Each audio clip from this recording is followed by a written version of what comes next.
Hello students, बच्चों अभी अपन पढ़ रहे थे यहाँ पे किस तरह से अपन क्या कर रहे थे, यहाँ पे प्रिपरेशन कर रहे थे कोलाइडल सॉल्यूशन की कि कोलाइडल सोल को प्रिपेयर कैसे करेंगे। उसके बाद हमने प्रॉपर्टीज़ देखी, प्रिपरेशन देखी। अब अपन इनकी प्रॉपर्टीज़ के बारे में डिस्कस कर रहे थे बच्चों। प्रॉपर्टीज़ में अपन लोगों ने देखा था इलेक्ट्रोफोरेसिस देख लिया। अपन ने क्या देखी बच्चों की इलेक्ट्रिकल प्रॉपर्टी किस तरह से होती है, चार्ज का ओरिजिन किस प्रकार होता है। फिर पॉजिटिव नेगेटिव सोल हम लोगों ने देखे किस तरीके से होते हैं।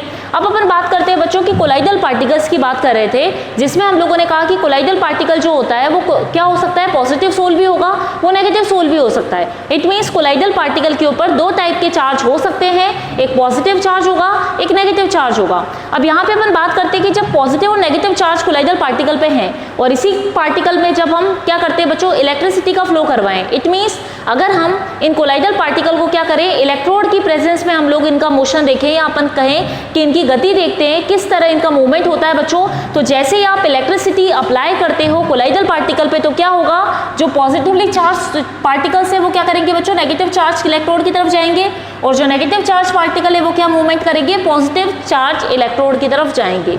हम लोगों ने क्या बात करी बच्चों, अगर हम कोलाइडल पार्टिकल पे इलेक्ट्रिसिटी अप्लाई करते हैं या इलेक्ट्रिसिटी का अप्लाई करेंगे, तो आप क्या देखोगे कि पॉजिटिव चार्ज सोल जो है वो नेगेटिव चार्ज इलेक्ट्रोड के पास जाएगा और नेगेटिव चार्ज सोल जो है वो पॉजिटिव चार्ज इलेक्ट्रोड पे जाएगा। बात समझ में आ गई।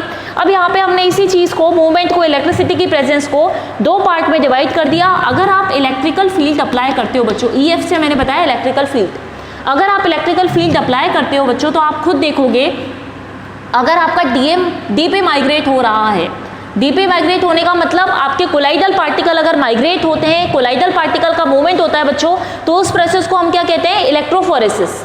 यहाँ पे ध्यान देना, अगर आपका कोलाइडल पार्टिकल मूव कर रहा है, डीपी मतलब क्या होता है बच्चों, आपका dispersion, disperse phase, disperse phase मतलब आपके कोलाइडल पार्टिकल। तो डिस्पर्स फेज या कोलाइडल पार्टिकल का अगर माइग्रेट होता है कहाँ पे, इलेक्ट्रिक फील्ड की तरफ, तो हम उसको क्या कहेंगे बच्चों, इलेक्ट्रोफोरेसिस प्रोसेस कहते हैं।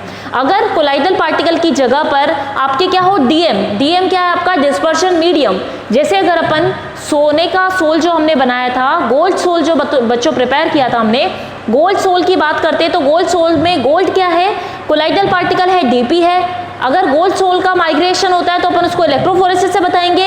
अगर उसमें वाटर प्रेजेंट था, अगर आपको याद हो गोल्ड का सोल बना था बच्चों, तो उसमें जो मीडियम था, डिस्पर्शन मीडियम था, वो क्या था, वाटर था।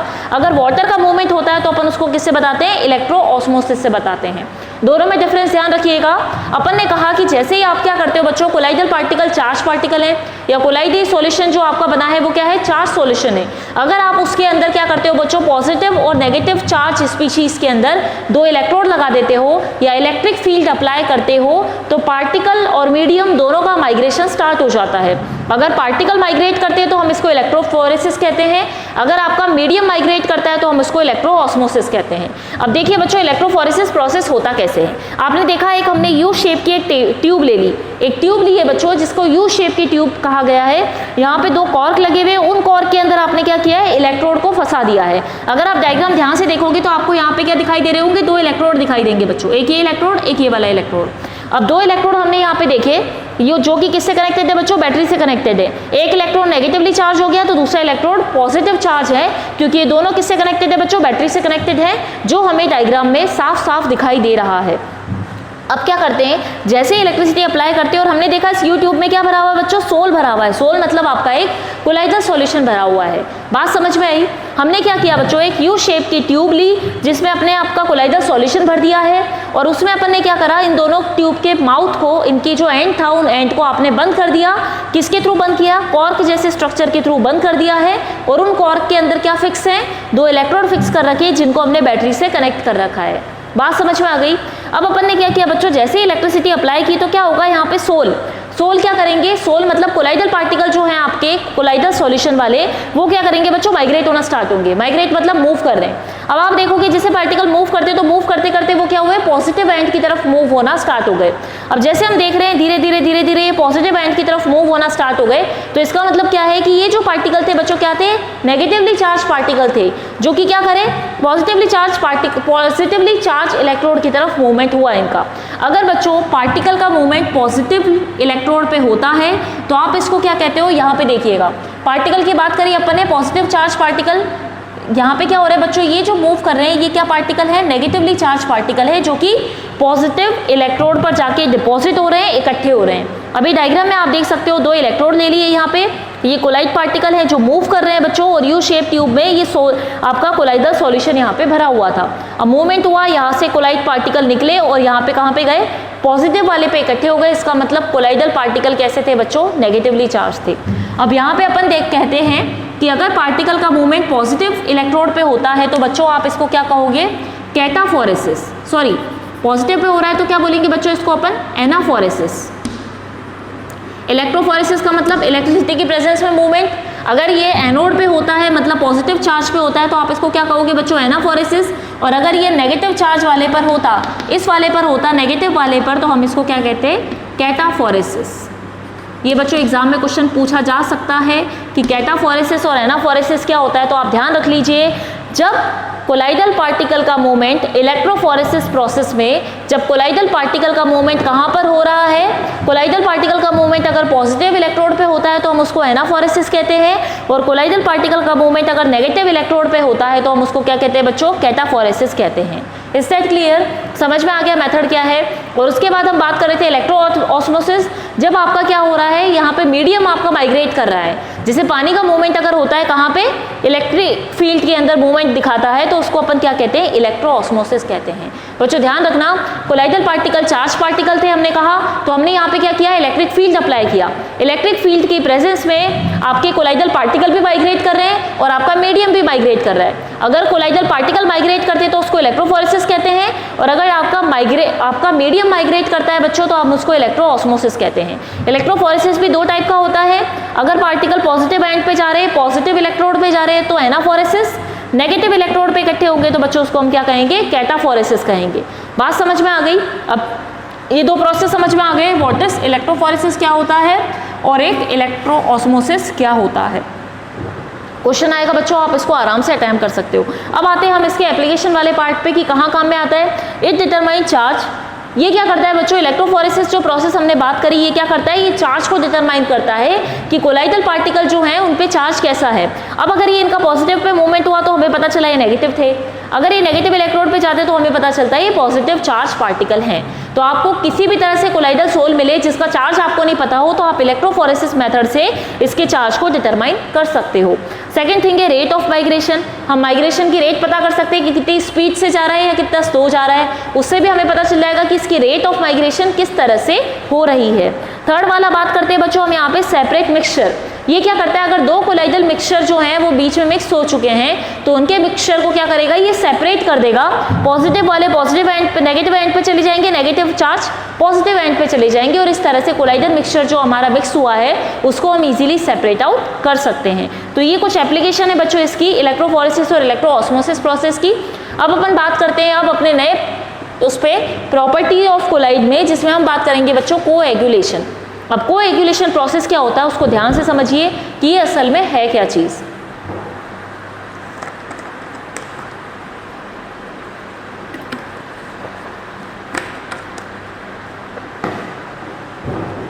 कोएगुलेशन प्रोसेस देखिए बच्चों, if charge is removed from colloidal particle they will aggregate and settle down under gravity. अब ये चीज ध्यान रखिए, अभी तक अपन बात करते आ रहे थे बच्चों की कोलाइडल पार्टिकल क्या होते हैं, चार्ज पार्टिकल होते हैं। अब मान लीजिए कि किसी भी तरीके से अगर कोलाइडल पार्टिकल का चार्ज हटा दिया जाए, कौन से कोलाइडल पार्टिकल, जो कि लायोफोबिक टाइप के कोलाइडल पार्टिकल थे। आपको ध्यान हो तो लायोफिलिक हम शेक करके बना लेते थे, लायोफोबिक हम शेक करके नहीं बना पाते। तो हम क्या करते हैं, लायोफोबिक को बनाने के लिए डिफरेंट मेथड लगाते हैं, जैसे पेप्टाइजेशन, जैसे ब्रैडिक आर्क मेथड, जैसे कि केमिकल मेथड। इनके थ्रू हमने क्या किया बच्चों, लायोफोबिक सोल को बनाया। लायोफोबिक सोल स्टेबल नहीं थे तो हमने उनमें इलेक्ट्रोलाइट डाला, जिसकी वजह से क्या हुआ, कोलाइडल पार्टिकल के चारों तरफ या तो पॉजिटिव लेयर बन गई या नेगेटिव लेयर बन गई। It means colloidal particle charge particle बन चुके हैं। अब अपन क्या नई बात कर रहे हैं बच्चों, अपन क्या करें कि किसी भी तरीके से कोलाइडल पार्टिकल के चार्ज को हटा दिया जाए। जब आप कोलाइडल पार्टिकल के चार्ज को हटाओगे तो क्या होगा, ये आपस में इकट्ठा होंगे, आपस में मिक्स हो जाएंगे और मिक्स होकर ग्रेविटी की वजह से नीचे बैठ जाएंगे, मतलब ये सस्पेंशन जैसे बन जाएंगे। या अवक्षेप देखा है आपने, प्रेसिपिटेट देखा है, कैसे नीचे सेटल डाउन हो जाता है। ठीक ऐसे ही जब कोलाइडल पार्टिकल से आप चार्ज हटाते हो बच्चों तो वो क्या होते हैं, आपस में मिक्स होते हैं, इकट्ठा होते हैं, और इकट्ठा होने के बाद नीचे ग्रेविटी के थ्रू सेटल डाउन हो जाते हैं। अब जब ये बच्चों नीचे सेटल डाउन हो जाते हैं तो इस प्रोसेस को हम क्या कहते हैं, कोएगुलेशन या फ्लोक्यूलेशन या फिर प्रेसिपिटेशन। कई 3 नाम इसको दे सकते हो आप, इसको कोएगुलेशन भी कह सकते हो, इसको फ्लोक्यूलेशन भी कहते हैं बच्चों, और इसको प्रेसिपिटेशन भी कहते हैं। जैसे प्रेसिपिटेट बनता है तो कैसे बनता है, पार्टिकल बने और पार्टिकल आपस में मिक्स हो जाते हैं और नीचे बैठ जाते हैं, इकट्ठा हो जाते हैं।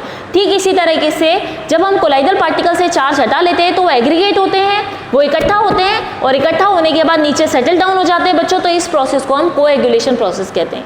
अब ये जो प्रोसेस है बच्चों 5 तरीके से किया जाता है, 5 मेथड अपन अप्लाई करते हैं। पहला वाला क्या है, बाय एडिंग इलेक्ट्रोलाइट। आपने क्या किया था, आपने कोलाइडल पार्टिकल को, लायोफोबिक के कोलाइडल पार्टिकल को स्टेबल करने के लिए इलेक्ट्रोलाइट मिलाया था बच्चों। अब अपन यहाँ पे कह रहे हैं कि अगर हम एक्सेस इलेक्ट्रोलाइट ऐड करें, बाय एडिंग, यहाँ पे आप लिख सकते हो एक्सेस इलेक्ट्रोलाइट। आप क्या कर रहे हो बच्चों, अगर ज़्यादा मात्रा में इलेक्ट्रोलाइट ऐड करोगे तो क्या होगा, ज़्यादा इलेक्ट्रोलाइट आने की वजह से जो चार्ज पार्टिकल हैं उनको क्या करेगा, उनके ऊपर से चार्ज को हटा देगा। आप क्या करो, जैसे अपन ने बात करी थी KOH यहाँ पे ज़्यादा मात्रा में हमने डाला था तो क्या हुआ था, AU के चारों तरफ बच्चों क्या हुई थी, नेगेटिव चार्ज की लेयर बन गई थी। अब आप KOH की मात्रा ज़्यादा बढ़ा दोगे तो क्या होगा, K+ आयन अगर सॉल्यूशन में ज़्यादा हो जाएंगे तो वो क्या करेंगे, यहाँ पे आ जाएंगे, नेगेटिव से इसके पॉजिटिव आयंस पे जुड़ जाएंगे। अब जब नेगेटिव पे पॉजिटिव आयन जुड़ जाएंगे तो ये क्या हो जाएगा बच्चों, न्यूट्रलाइज हो जाएगा और यहाँ पे इससे चार्ज पूरा कैंसिल आउट हो जाएगा। तो अपन क्या कहते हैं कि जब हम एक्सेस इलेक्ट्रोलाइट डालते हैं बच्चों तो क्या होता है, ये चार्ज को क्या कर देता है, सारे चार्ज को हटा देता है और उसको हटाने के बाद जो पार्टिकल है कोलाइडल पार्टिकल वो क्या कर जाते हैं बच्चों, सेटल डाउन हो जाते हैं, कोएगुलेट हो जाते हैं। तो यहाँ पे समझ में आया कि जैसे ही हम ज़्यादा इलेक्ट्रोलाइट यहाँ पे डालेंगे तो कोलाइडल पार्टिकल जो है बच्चों वो क्या करेंगे, प्रेसिपिटेट फॉर्म में सेटल डाउन होने लग जाएंगे और इसी प्रोसेस को अपन कोएगुलेशन कहते हैं। अब यहाँ पे बच्चों एक रूल काम करता है जिसको अपन ने बताया हार्डी-शुल्ज का रूल। हार्डी-शुल्ज का नियम हमें क्या बताता है कि जितना ज़्यादा चार्ज होगा उतना ही ज़्यादा कोएगुलेशन होगा। कैसे होगा बच्चों, यहाँ पे देखिए, इसको समझाती हूँ मैं। ये देखिए यहाँ पे आपका एक बीकर रखा हुआ है, यहाँ पे देखेंगे बच्चों अपन इसको समझते हैं अपन, व्हाट इज हार्डी-शुल्ज लॉ। यहाँ पे देखिए बात इसको समझने के लिए, यहाँ पे देखोगे बच्चों आप, यहाँ पे एक बीकर है, बीकर में आपका एक कोलाइडल पार्टिकल रखा हुआ है। कोलाइडल पार्टिकल हम AU ले लेते हैं बच्चों, जो कि क्या था, नेगेटिव चार्ज था। अब अपन मान लेते हैं कि AU के चारों तरफ 6 क्या है बच्चों, 6 नेगेटिव चार्ज है। अगर आप ध्यान से देखो तो हम इसको कैसे बता सकते हैं बच्चों कि एक कोलाइडल पार्टिकल हम लोगों ने लिया, जो कोलाइडल पार्टिकल क्या है, चारों तरफ नेगेटिवली चार्ज आयन से घिरा हुआ है। अभी तक अपन ने देखा था गोल्ड के चारों तरफ नेगेटिव लेयर बनती है तो हमने गोल्ड का ही एक पार्टिकल ले लिया, कोलाइड पार्टिकल, जिसके चारों तरफ अपन ने कह दिया भाई 6 नेगेटिवली चार्ज क्या है, इसके पास चार्ज प्रेजेंट है। अब 6 नेगेटिव चार्ज प्रेजेंट है तो बच्चों आपको पता है इसको न्यूट्रलाइज करने के लिए कितने इलेक्ट्रोलाइट चाहिए होगा। अपन ने कहा इलेक्ट्रोलाइट से हम इसको न्यूट्रलाइज कर सकते हैं, तो मान लीजिए Al3 मैंने यहाँ पे लिया, यहाँ पे भी एक मैंने Al3 ले लिया। अब आप देखो Al3+ है तो मतलब यहाँ पे पॉजिटिव चार्ज कितने बच्चों, 3+, और यहाँ पे ये क्या करेगा, 3 नेगेटिव चार्ज को एब्जॉर्ब कर लेगा। सेम ऐसे ही ये नीचे वाला भी क्या करेगा, ये बच्चे हुए 3 चार्ज को अपनी तरफ क्या कर लेगा बच्चों, चार्ज को एब्जॉर्ब कर लेगा, या हम कहें पॉजिटिव चार्ज से नेगेटिव चार्ज मिल जाएगा। अब यहाँ पे अगर आप इस सॉल्यूशन में आप ध्यान से देखो तो अपन क्या कह रहे हैं, एक कोलाइडल पार्टिकल है जिसके चारों तरफ 6 नेगेटिवली चार्ज प्रेजेंट है। अब 6 नेगेटिव चार्ज को न्यूट्रलाइज करने के लिए 6 पॉजिटिव चार्ज हमें चाहिए। अब मान लो इसी बीकर में मैं सोडियम डालती हूँ, हमारे पास 3 चीज़ें हैं बच्चों, सोडियम है जिसके पास 1 पॉजिटिव चार्ज है, मैग्नीशियम है जिसके पास 2 पॉजिटिव चार्ज हैं, और एल्यूमिनियम एक ही है जिसके पास 3 पॉजिटिव चार्ज हैं। अब हम जब बीकर में क्या करें बच्चों, ये वापस से सेम वही बीकर बना लिया, आपका गोल्ड है, गोल्ड के चारों तरफ 6 नेगेटिव आयन प्रेजेंट है। अब ये 6 नेगेटिव आयन को न्यूट्रलाइज करना है, इसको कोएगुलेट करना है, तो अपन क्या करते हैं बच्चों, इलेक्ट्रोलाइट डालेंगे।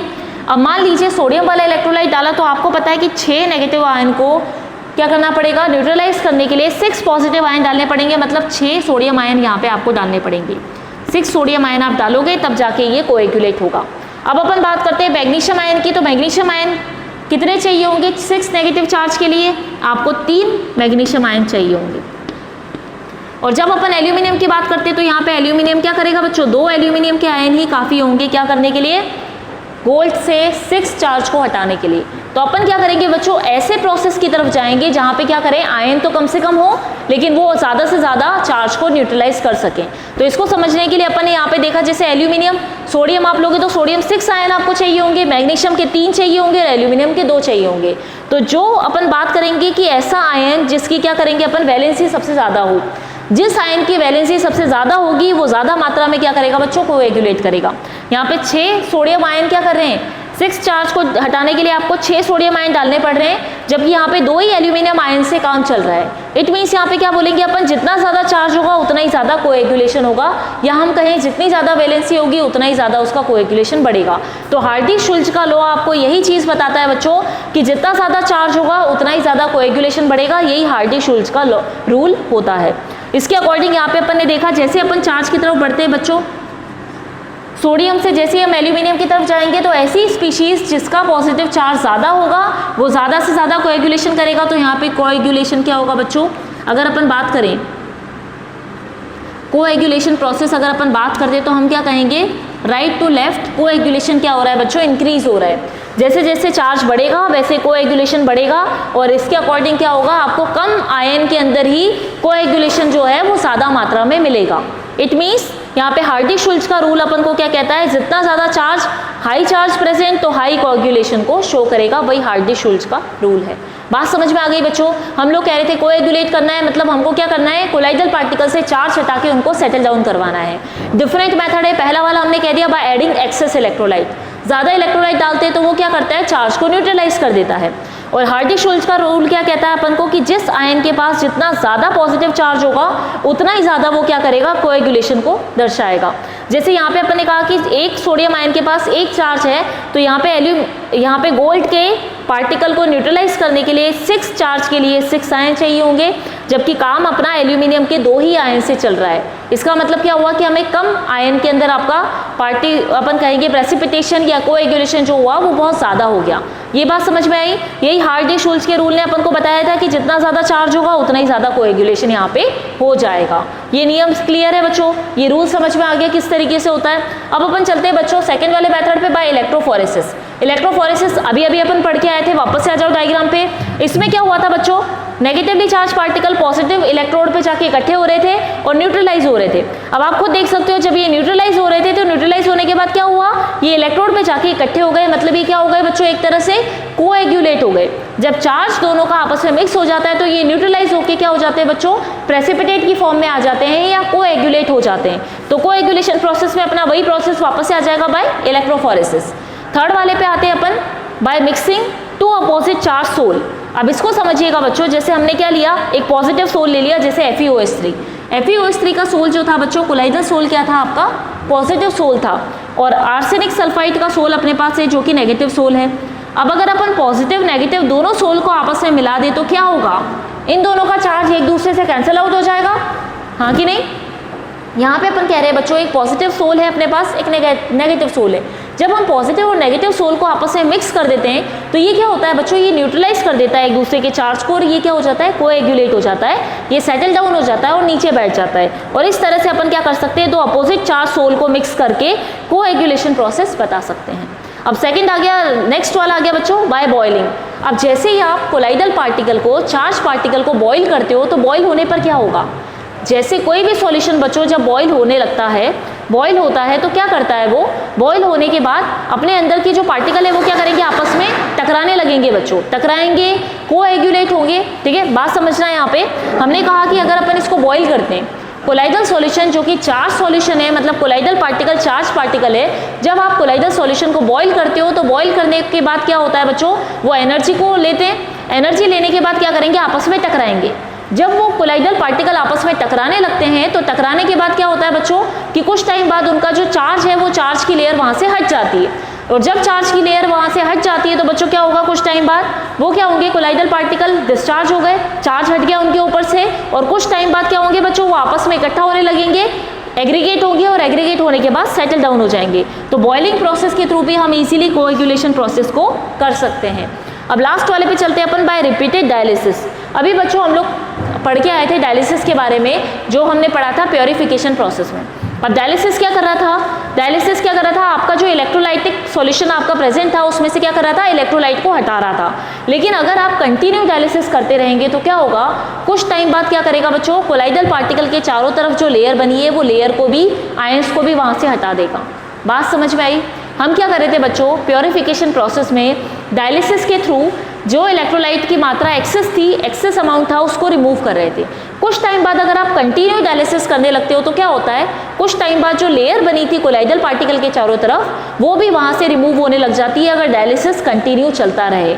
इम्प्योरिटी के साथ साथ आयंस भी उसके साथ रिमूव होने लग जाते हैं, और जब आयन रिमूव हो जाते हैं, जब कोलाइडल पार्टिकल के चारों तरफ की लेयर हट जाती है तो कोलाइडल पार्टिकल क्या करेंगे बच्चों, एग्रीगेट होंगे और सेटल डाउन हो जाएंगे, और ये कोएगुलेशन प्रोसेस को बताएंगे। तो बच्चों अभी अपन ने देख लिया कोएगुलेशन क्या है। कोएगुलेशन को अपन लोग प्रेसिपिटेशन भी कह सकते हैं, फ्लोक्यूलेशन भी कहते हैं, जिसमें हम क्या बताते हैं, अगर कोलाइडल पार्टिकल के चारों तरफ की लेयर को हटा दिया जाए तो वो क्या करेंगे बच्चों, इकट्ठा होंगे, आपस में जुड़ने लगेंगे और जुड़ के क्या होंगे, सेटल डाउन हो जाएंगे, बैठने लग जाएंगे। इसी प्रोसेस को हम कोएगुलेशन या फिर अपन प्रेसिपिटेशन के नाम से भी जानते हैं। 5 मेथड होते हैं। पहला वाला है कि ज़्यादा इलेक्ट्रोलाइट डाल दो। जैसे ही आप ज़्यादा इलेक्ट्रोलाइट डालोगे बच्चों, तो ज़्यादा इलेक्ट्रोलाइट डालने पर क्या होगा, कोलाइडल पार्टिकल न्यूट्रलाइज हो जाएगा और सेटल डाउन हो जाएगा।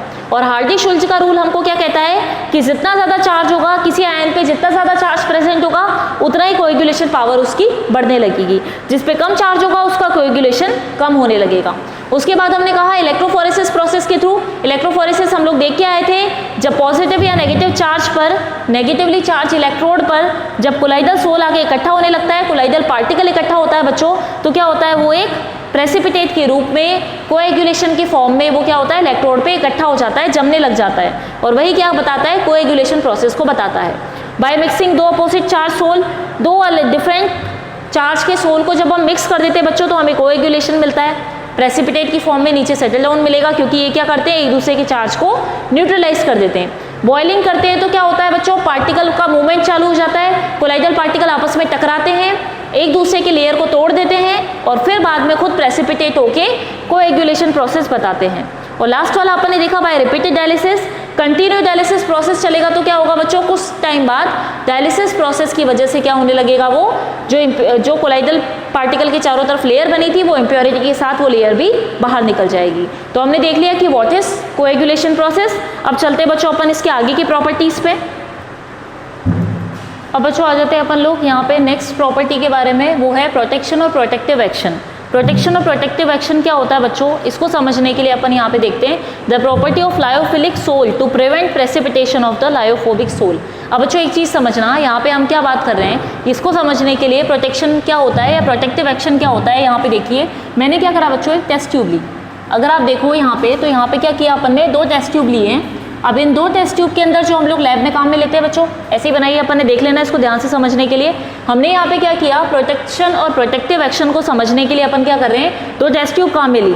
तो पहली टेस्ट ट्यूब में आपने क्या डाला, अपना लायोफिलिक सोल। आपने क्या डाला बच्चों इसके अंदर, जब आप इसमें लायोफिलिक सोल लेते हो और एक में आप क्या लेते हो बच्चों, लायोफोबिक सोल लेते हो।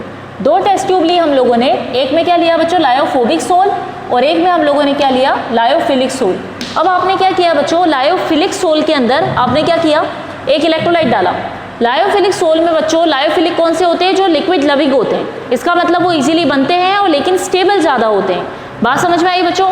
लायोफिलिक सोल में जैसे ही आप कोई भी इलेक्ट्रोलाइट डालोगे तो वो कभी भी प्रेसिपिटेट में नहीं कन्वर्ट होगा। क्यों कन्वर्ट नहीं होगा बच्चों, क्योंकि जैसे ही आपने इसके अंदर क्या डाला, एक इलेक्ट्रोलाइट डाला, मान लेते हैं जैसे KOH ले लिया हमने, KOH एक इलेक्ट्रोलाइट है, पहले हमने इस वाली फर्स्ट वाली अपनी टेस्ट ट्यूब है, फर्स्ट वाले में डाला, फिर हम सेकेंड वाले में डालेंगे। फर्स्ट वाली लायोफिलिक सोल के अंदर अपन ने क्या करा बच्चों, लायोफिलिक सोल लिया एक टेस्ट ट्यूब में, और हमने उसमें क्या करा, एक इलेक्ट्रोलाइट डाला।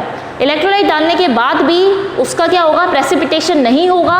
क्यों नहीं होगा, क्योंकि डिस्पर्शन मीडियम के जो मॉलिक्यूल हैं, जो मीडियम के मॉलिक्यूल होंगे बच्चों, वो कोलाइडल पार्टिकल को क्या करते हैं, कवर करके रखते हैं, जिसकी वजह से वो आसानी से ब्रेक नहीं होता, और वो जो सॉल्यूशन बनता है वो कैसा होता है बच्चों, स्टेबल होता है, रिवर्सिबल सॉल्यूशन होता है। हमने लायोफिलिक की प्रॉपर्टी पढ़ी थी, तो हम लोगों ने देखा था बच्चों कि ये जो सॉल्यूशन बनता है, कोलाइडल सॉल्यूशन बनता है लायोफिलिक, वो क्या होता है बच्चों, ज़्यादा स्टेबल होता है। क्यों स्टेबल होता है, क्योंकि डिस्पर्शन मीडियम, उसकी जो मीडियम होता है वो मीडियम और उसकी फेस के अंदर क्या होता है बच्चों, दोनों के बीच में अट्रैक्शन फोर्स वर्क करता है। तो अपन कहते हैं ना कि जब कोलाइडल पार्टिकल के चारों तरफ लेयर बनती है, तो इन लायोफिलिक वाले में लेयर किसकी बनती है, मीडियम ही अपने चारों तरफ लेयर बना लेता है। मान लीजिए कोलाइडल पार्टिकल है लायोफिलिक वाले में, तो इसके चारों तरफ एक लेयर तो बनेगी बच्चों, लेकिन लेयर किसकी बनेगी, डिस्पर्शन मीडियम की, DM की लेयर बनेगी किसके चारों तरफ, DP के चारों तरफ, फेस के चारों तरफ DM मीडियम की लेयर बन जाती है, क्योंकि इनमें अट्रैक्शन होता है। लेकिन जब अपन ने लायोफोबिक की बात करी थी, तो मीडियम के अंदर और फेस के अंदर अट्रैक्शन कम होता है, इसलिए दूर दूर रहते हैं। इसीलिए हमने क्या करा था, इनको आर्टिफिशियल तरीके से बनाया था।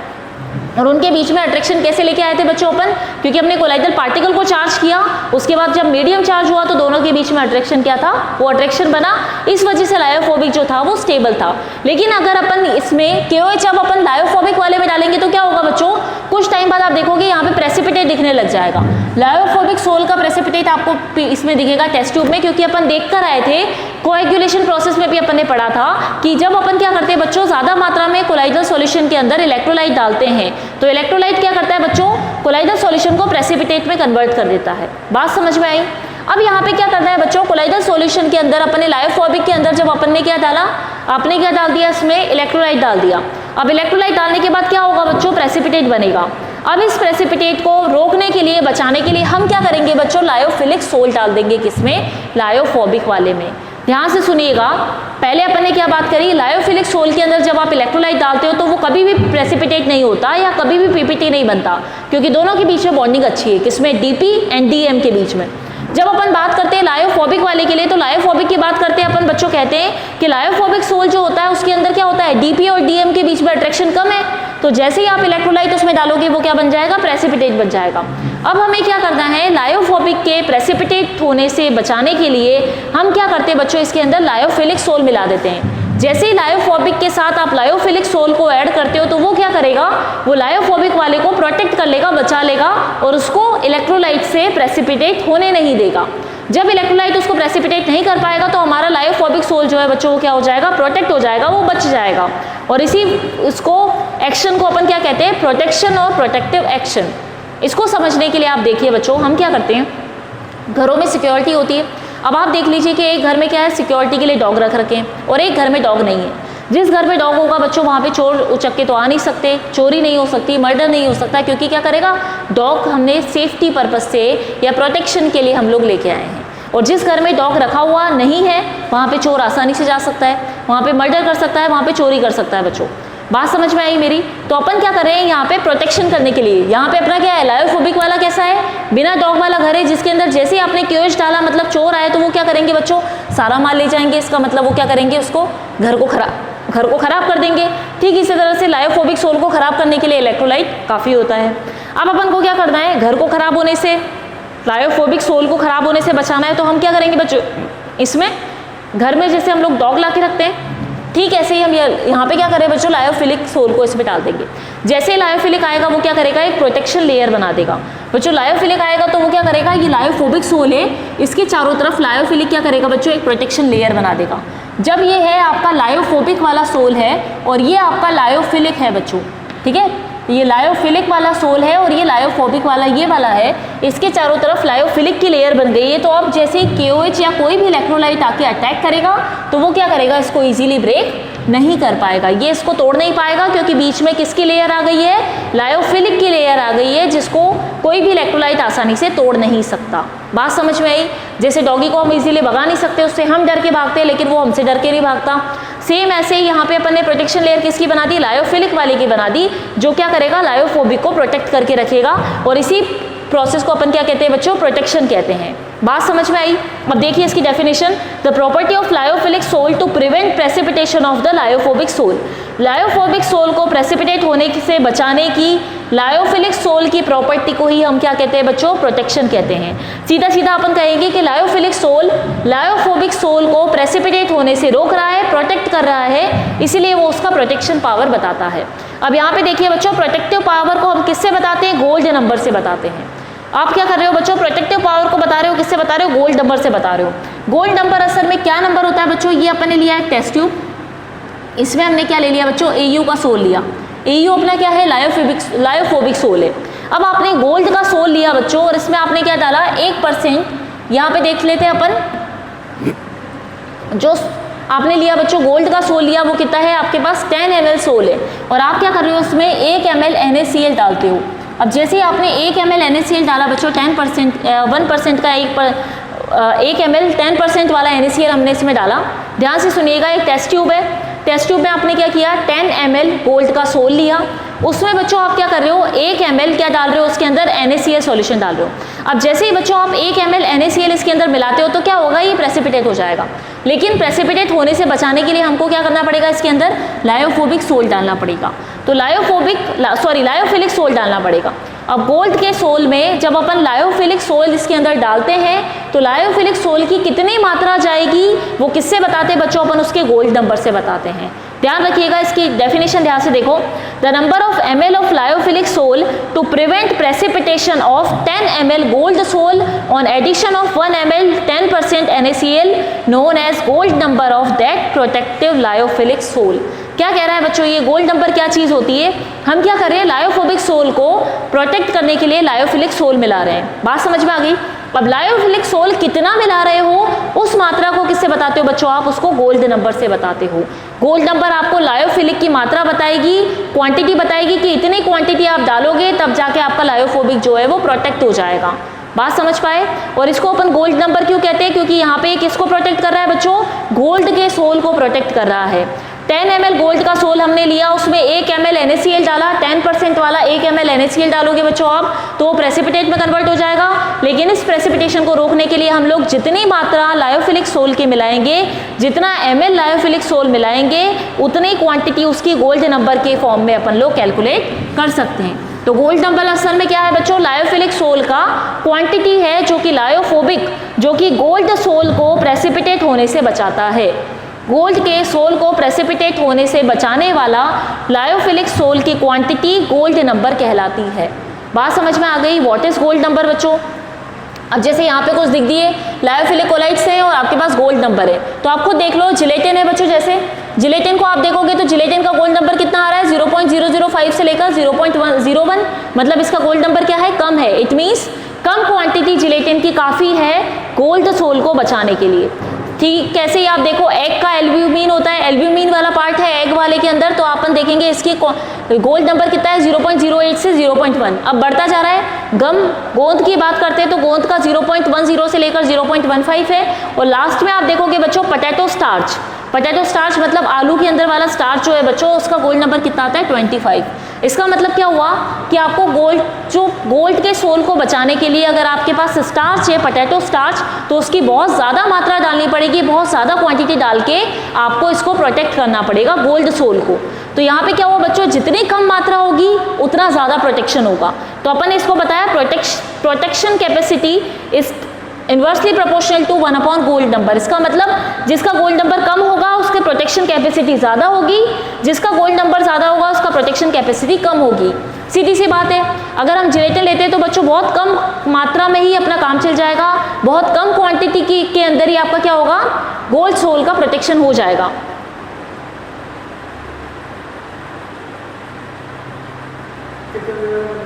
चल रहा है क्या, ये रुक गया? बस थोड़ा सा ही है,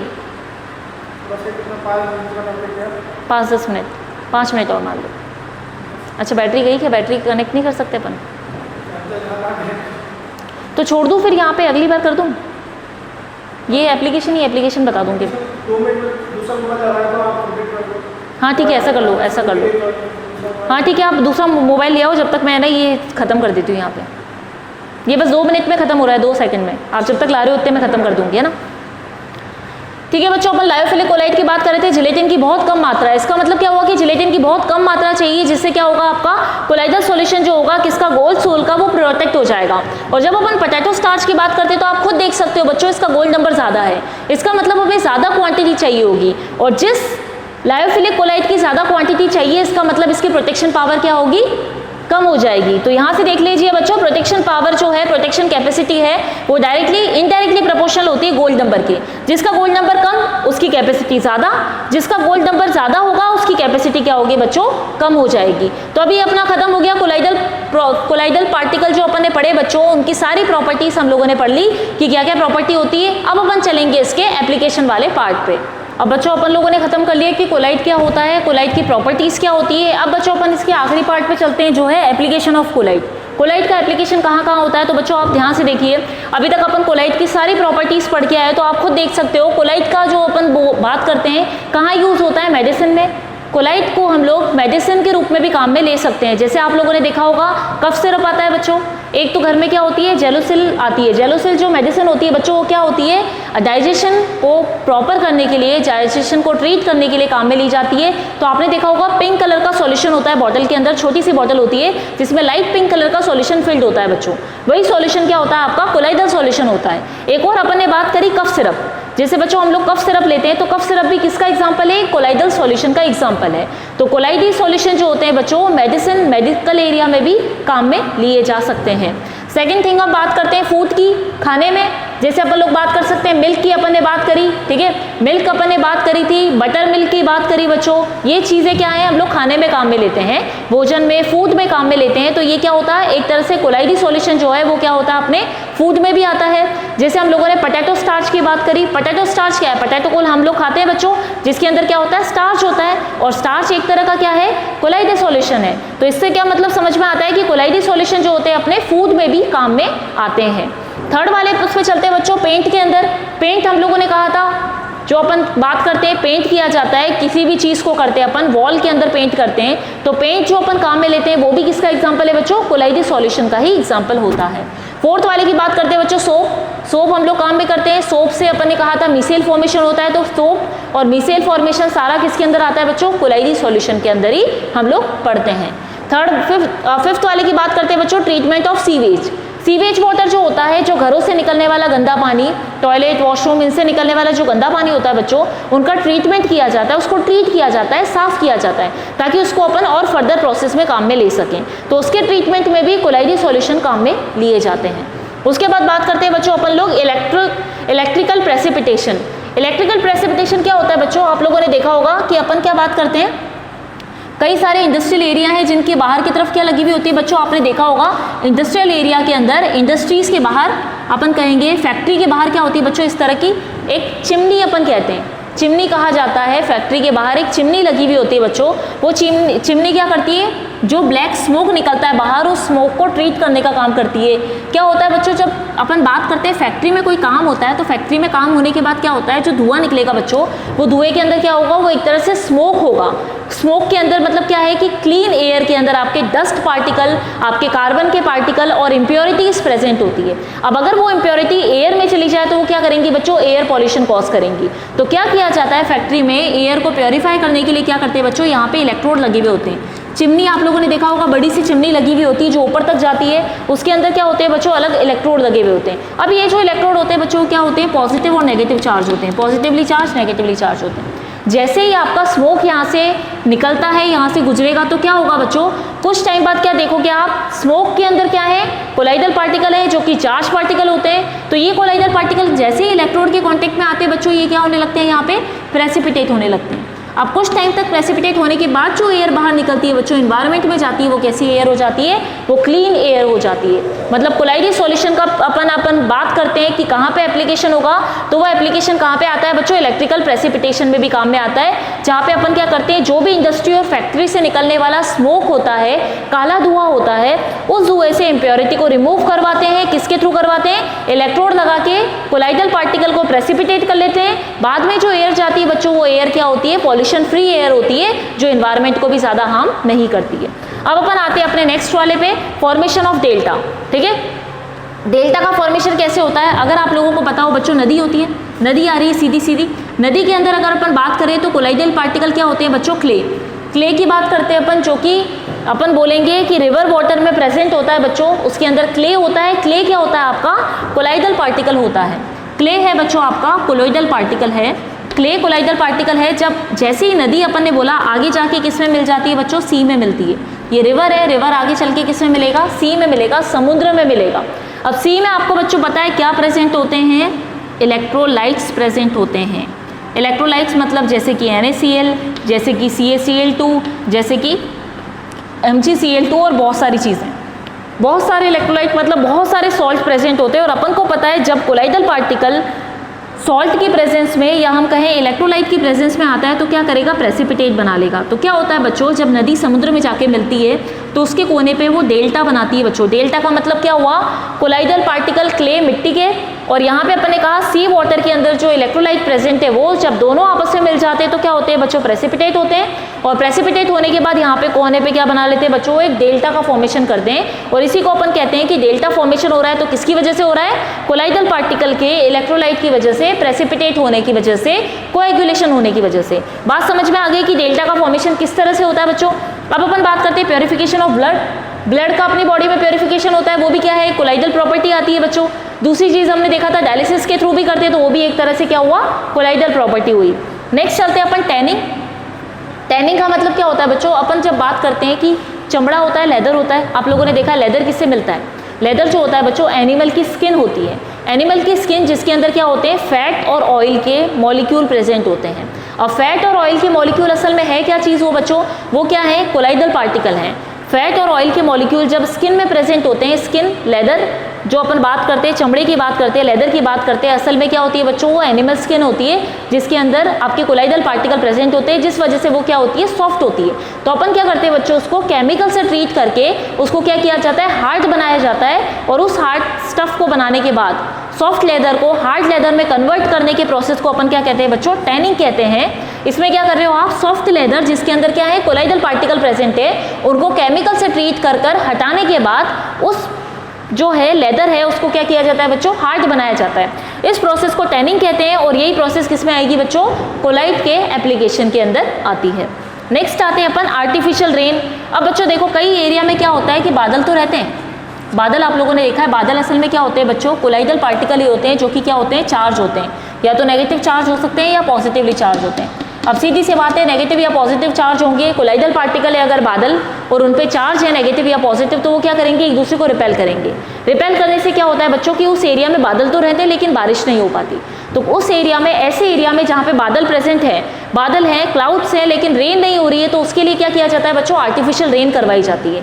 कैसे करवाई जाती है, तो क्या करते हैं, हेलीकॉप्टर से या फिर एयर के द्वारा, एयर के थ्रू क्या करते हैं बच्चों, हेलीकॉप्टर के थ्रू क्या करते हैं, स्प्रे किया जाता है। किसका, इलेक्ट्रोलाइट का स्प्रे किया जाता है। वो चाहे KI हो चाहे AgI का काम में लेते हैं अपन। सिल्वर आयोडाइड या potassium iodide as a electrolyte क्या किया जाता है बच्चों, क्लाउड्स के ऊपर स्प्रे किया जाता है। अब आप खुद देखो, जब इलेक्ट्रोलाइट का कोलाइड पार्टिकल पे स्प्रे होगा तो क्या होगा, चार्ज यहाँ से हट जाता है। जैसे ही चार्ज हटता है, क्योंकि या तो K+ आएगा इसके पास या फिर Ag+ आएगा। अगर नेगेटिवली चार्ज पार्टिकल है, नेगेटिवली चार्ज क्लाउड है और उनके पास पॉजिटिव चार्ज आ जाता है बच्चों, तो वो क्या होंगे, आपस में न्यूट्रलाइज हो जाएंगे। जब ये आपस में न्यूट्रलाइज हो जाएंगे तो इनका चार्ज यहाँ से हट जाएगा और ये बादल क्या करेंगे, जैसे ही बच्चों बादल उदासीन हो गए, न्यूट्रलाइज हुए, चार्ज हट गया, तो आपस में पास पास आएंगे। क्लाउड पास में आने से क्या हो जाएगा बच्चों, वो हैवी होंगे और हैवी होने के बाद क्या होने लग जाएगी, रेन होने लग जाएगी। बात समझ में आई। अपन ने क्या कहा कि बादल जो है बच्चों, क्लाउड जो है वो क्या है, कोलाइडल पार्टिकल है जिनके ऊपर कुछ ना कुछ चार्ज होता है, लेकिन बारिश नहीं हो पाती क्योंकि ये क्या होते हैं, एक दूसरे को आपस में रिपेल करते हैं, दूर दूर चले जाते हैं। ऐसे एरिया जिसमें बादल तो है लेकिन बारिश नहीं हो रही है, उस एरिया में बारिश करवाने के लिए, रेन करवाने के लिए क्या किया जाता है बच्चों, इसमें स्प्रे करवाया जाता है एक अच्छे इलेक्ट्रोलाइट का, या तो KI लेते हैं या फिर AgI का स्प्रे करते हैं। इन दोनों के स्प्रे करने के बाद क्या होगा, नेगेटिवली चार्ज क्लाउड है तो उसमें पॉजिटिव चार्ज आएगा, वो क्लाउड जो है बच्चों न्यूट्रलाइज होगा और न्यूट्रलाइज होने के बाद क्या हो जाएगा, पास पास आने लगेंगे पार्टिकल। और जैसे ये पार्टिकल पास पास आएंगे तो क्या होगा बच्चों, रेन होने लगेगी और उस एरिया में रेन हो जाएगी, जिस रेन को अपन लोग आर्टिफिशियल रेन कहते हैं। उसके बाद आते हैं अपन प्योरिफिकेशन ऑफ वाटर पे। आपने देखा होगा बच्चों कि घरों के अंदर जो पानी आता है उसके अंदर बहुत छोटे छोटे पार्टिकल पानी में तैर रहे होते हैं। धूल के कण कह सकते हो, मिट्टी के कण, डस्ट पार्टिकल अपन कह सकते हैं। उस वाटर के डस्ट पार्टिकल को रिमूव करने के लिए हम लोग घरों में क्या करते हैं, पोटाश एलम काम में लेते हैं। पोटाश एलम फिटकरी, आप लोगों ने सुना होगा, फिटकरी को पानी में घुमाओ और पानी की गंदगी दूर हो जाती है, नीचे बैठ जाती है। फिटकरी असल में क्या है, इलेक्ट्रोलाइट ही तो है। और उसके थ्रू अपन क्या कर रहे हैं, पानी में जो कोलाइडल सॉल्यूशन है, कोलाइडल सॉल्यूशन किसका बना है, डस्ट पार्टिकल का, जो पानी में तैर रहे हैं, जो नीचे नहीं बैठ पा रहे, तो अपन क्या करते हैं, पोटाश एलम को मिक्स करते हैं। कोलाइडल सॉल्यूशन को जैसे ही अपन उसमें डालते हैं बच्चों, मतलब पोटाश एलम फिटकरी को जैसे ही आपने कोलाइडल सॉल्यूशन में डाला तो वो क्या करेगी, सभी पार्टिकल को अपने साथ लेके नीचे सेटल डाउन हो जाएगी। तो चार्ज पार्टिकल से चार्ज हटा देती है और पार्टिकल्स को नीचे सेटल डाउन करवाती है बच्चों। ये होता है प्योरिफिकेशन ऑफ वाटर।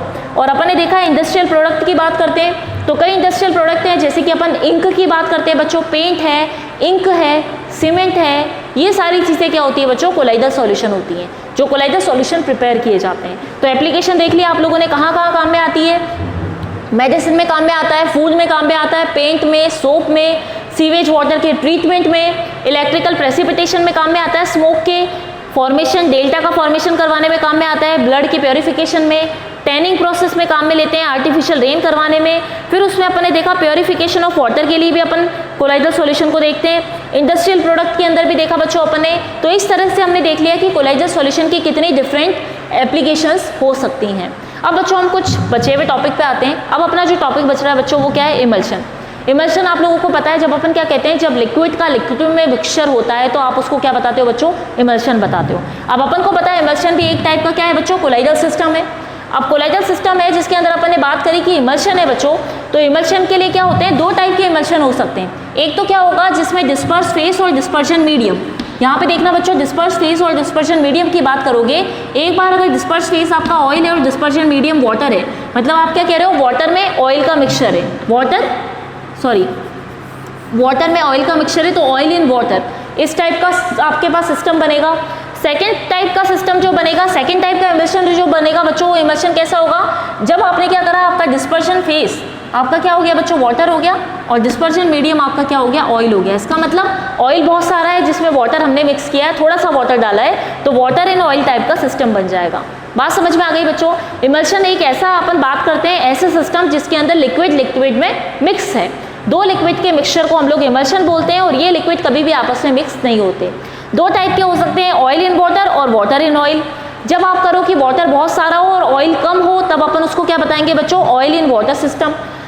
अब दूसरे वाले की बात करते हैं, जब ऑयल बहुत सारा है और वाटर कम है तो अपन उसको वाटर इन ऑयल कहते हैं। इसके डिस्पर्स फेस और डिस्पर्शन मीडियम के अकॉर्डिंग हम इनको दो टाइप के सिस्टम में डिवाइड करते हैं। Is that clear? अब आते हैं बच्चों जियोलाइट पे। जियोलाइट आपने नाम सुना होगा, तो जियोलाइट एक टाइप का कैटलिस्ट होता है बच्चों, जिसका नाम होता है सोडियम एल्यूमिनो सिलिकेट। इसका फॉर्मूला लिखा है मैंने Na2O.Al2O.6SiO2। जियोलाइट असल में क्या होता है बच्चों, अगर बात करें तो एक पोरस स्ट्रक्चर होता है, पोरस एक कंपाउंड होता है बच्चों, जिसको अपन क्या कहते हैं, कैटलिस्ट कहते हैं। कैटलिस्ट क्यों कहा जाता है, यहाँ पे ध्यान दीजिएगा। अपन इसको बात करते हैं बच्चों, इसको अगर अपन शॉर्ट में लिखते हैं तो Na2Z की फॉर्म में लिखा जाता है। जो जियोलाइट है, जो असल में काम क्या करता है, वाटर सॉफ्टनर का काम करता है। हम कहते हैं पानी में इम्प्योरिटी है, जिसको पानी में को उबालो तो पानी की इम्प्योरिटी हट जाती है। आपने देखा होगा पानी क्या होता है बच्चों, हार्ड वाटर होता है और सॉफ्ट वाटर होता है। सॉफ्ट वाले को आसानी से पी सकते हैं, हार्ड वाले वाटर को हम आसानी से पी नहीं पाते, क्योंकि वो क्या लगता है, स्वाद में खारा सा लगता है। तो उस हार्ड वाटर को ट्रीट करना पड़ता है बच्चों, क्योंकि उसमें क्या होता है, डिफरेंट टाइप के सॉल्ट प्रेजेंट होते हैं, जैसे कैल्शियम का क्लोराइड, जैसे मैग्नीशियम का क्लोराइड CaCl2, MgCl2, या फिर हम बात करें CaCO3 या MgCO3। तो हम कहते हैं बच्चों, कैल्शियम मैग्नीशियम की इम्प्योरिटी जब वाटर में आती है तो वाटर को हार्ड बनाती है। अब इम्प्योरिटी भी दो टाइप की होती है, एक तो होती है जो पानी को उबालने से निकल जाए, जैसे कि CO3 वाली। कार्बोनेट और बाइकार्बोनेट की इम्प्योरिटी को में क्या होता है बच्चों, पानी को उबालोगे तो पानी की इम्प्योरिटी हट जाएगी। लेकिन जब हम बात करते हैं क्लोराइड की, और हम बात कर लेते हैं calcium sulphate CaSO4, MgSO4, magnesium के सल्फेट, या फिर हम बात करते हैं मैग्नीशियम के नाइट्रेट MgNO3, CaNO3, ठीक है। मैग्नीशियम के नाइट्रेट, कैल्शियम के नाइट्रेट, सल्फेट, क्लोराइड, इस तरह की इम्प्योरिटी पानी को उबालने से दूर नहीं होती। तब क्या करना पड़ता है बच्चों, हमें यहाँ पे हमें डिफरेंट मेथड लगाने पड़ते हैं, जिसमें हम क्या करें, कैल्शियम और मैग्नीशियम आयन को सोडियम आयन से बदल दें, क्योंकि सोडियम आयन पानी में कभी भी इम्प्योरिटी नहीं करता, ये पानी को हार्ड नहीं बनाता। तो जियोलाइट क्या काम करता है बच्चों, जैसे ही आपने जियोलाइट से पानी को छाना, तो जियोलाइट क्या करेगा, पानी में कैल्शियम मैग्नीशियम आयन को तो अपने अंदर रख लेगा और सोडियम आयन को पानी के अंदर भेज देगा। जैसे ही पानी में सोडियम आयन गया, सोडियम का सल्फेट हो, सोडियम का क्लोराइड हो, तो पानी में हार्मफुल नहीं होगा। पानी में खारापन कौन लाता है बच्चों, कैल्शियम और मैग्नीशियम के सॉल्ट। अब अपन क्या करें, यहाँ पे जियोलाइट के थ्रू हम क्या करते हैं, जियोलाइट को हम कैटलिस्ट की तरह काम में लेते हैं, जो क्या काम करता है, पानी में कैल्शियम मैग्नीशियम आयन को अपने पास एब्जॉर्ब कर लेता है और सोडियम आयन को पानी के अंदर जाने देता है। सोडियम आयन को पानी के अंदर जाने देता है तो पानी के अंदर सोडियम आयन प्रेजेंट है, तो वो हार्डनेस खत्म कर देता है। अब कुछ टाइम बाद बच्चों देखते हैं अपन, जैसे कि जियोलाइट एक छन्नी की तरह काम करेगा, जैसे चाय हम चाय की छन्नी से छानते हैं, आप देखते हो कुछ टाइम बाद चाय की छन्नी खराब होने लग जाती है, तो हम क्या करते हैं, नई ले आते हैं, या अपन क्या कर सकते हैं, उसको ट्रीट कर सकते हैं। यहाँ पे क्या किया जाता है बच्चों, जैसे ही जियोलाइट में सारे कैल्शियम मैग्नीशियम आयन भर जाते हैं, तो हम क्या करते हैं, उसको हीट करते हैं, ट्रीट करवाते हैं, उसको केमिकल से ट्रीट करवाते हैं, NaCl के साथ धोते हैं बच्चों। जैसे ही आप NaCl के साथ इसके फिल्टर को धोओगे, इस फिल्टर से सारे कैल्शियम मैग्नीशियम आयन जो इम्प्योरिटी के भर गए थे वो दूर हो जाते हैं और वापस से फिल्टर के अंदर सोडियम आयन आ जाते हैं। तो हम कहते हैं कि जियोलाइट कैटेलिस्ट की तरह बिहेव करता है। क्यों? क्योंकि रिएक्शन में पार्टिसिपेट करता है, फिल हो जाता है, तो फिल होने के बाद क्या करते हैं, उसको वापस से रीजनरेट कर लिया जाता है। तो ये बच्चों क्या करता है, एज अ कैटेलिस्ट काम करेगा। वाटर सॉफ्टनर की तरफ भी काम करेगा, क्योंकि वाटर को क्या कर रहा है बच्चों, सॉफ्ट बना रहा है। पानी में हार्ड वाटर को हटा के, हार्डनेस हटा के उसको सॉफ्टनेस लाता है। और इसको अपन क्या कहते हैं, positive ion replacer. Positive ion का रिप्लेसर क्यों कहा जाता है बच्चों, क्योंकि पानी के अंदर ये क्या करता है, Ca+ और Mg+ आयन को रिप्लेस कर देता है, किसके साथ, अपने अंदर के सोडियम आयन के साथ, इसीलिए इसको पॉजिटिव आयन रिप्लेसर भी कहा जाता है। Thank you class, thank you student. अभी तक अपन लोगों ने जो पढ़ा बच्चों, सारा कोलाइडल सॉल्यूशन हम लोगों ने पढ़ लिया। सरफेस केमिस्ट्री आज चैप्टर हम लोगों ने यहाँ पे पूरा कंप्लीट खत्म कर लिया है। फिर भी कोई डाउट हो तो आप लोग बच्चों डाउट सेक्शन में जाके पूछ सकते हो, और भी कोई क्वेरी हो तो आप अपनी क्वेरी मेरे सामने रख सकते हो। सरफेस केमिस्ट्री आज हम चैप्टर खत्म कर चुके हैं, अब हमारा ये चैप्टर यहाँ पे कंप्लीट होता है। अब नेक्स्ट सेशन में अपन लोग नया चैप्टर स्टार्ट करेंगे, नई क्लास पे नया सेशन, नया चैप्टर आप लोगों का स्टार्ट हो जाएगा। Thank you students, thank you class.